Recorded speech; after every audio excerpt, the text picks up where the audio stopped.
Bonjour, je voudrais répondre à une question qu'on me pose tout le temps, c'est est-ce que notre destin est déjà figé? Est-ce que tout est décidé ou est-ce qu'on a une marge de manœuvre?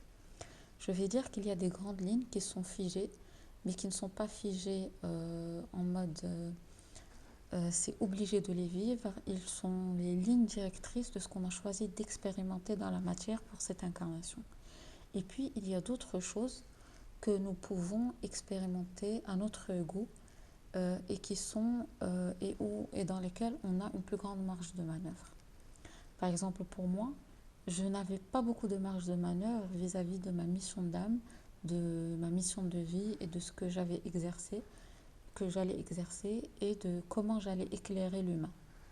Par contre, les autres domaines de ma vie dépendent de cette ligne-là. Ça veut dire, par exemple, un jour, je devais faire une rencontre qui était écrite dans le ciel. Tous les médiums pouvaient la voir. C'était comme le nez au milieu de la figure, mais l'âme de la personne en question, vis-à-vis de tous les mouvements mondiaux qui se passaient, a fait un choix catégorique vers ce qu'elle a choisi d'expérimenter, qui était dans le contraire de ce que moi, mon âme a choisi de faire, et du coup, ça a été annulé. Ça a été annulé en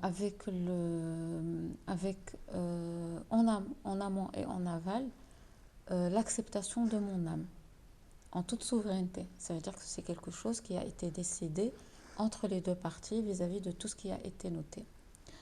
Et ça a été, je ne vais pas dire que ça a été remplacé, mais ce jour-là, j'ai fait une autre rencontre, un autre type de rencontre. C'était une rencontre spirituelle qui allait me mener encore plus dans mon cheminement spirituel. C'est ce que mon âme a choisi d'expérimenter à ce moment-là. Et cette rencontre, en fait, elle a peaufiné ce que je suis en train de devenir. Et je crois que j'ai passé des mois après à comprendre et à assimiler ce que j'étais en train de vivre. Donc je crois que c'est très important de voir les choses autrement que par est-ce que je suis libre ou est-ce que je suis contraint. C'est vraiment, je l'ai choisi avant d'arriver. J'ai continué à le co-créer parce que tous les soirs quand nous dormons, ce que j'appelle le haut conseil décide de notre destin vis-à-vis de notre âme et de notre être et de notre esprit créateur. Donc on a toujours le choix, on doit juste se positionner et le réclamer haut et fort à ce dont on croit.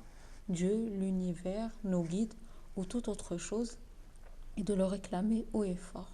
Que c'est ça ce qu'on a envie d'expérimenter et pas autre chose. Et de comprendre que de toute façon, ce qui va arriver, c'est le meilleur pour nous. Donc voilà, j'espère que j'ai répondu à cette question.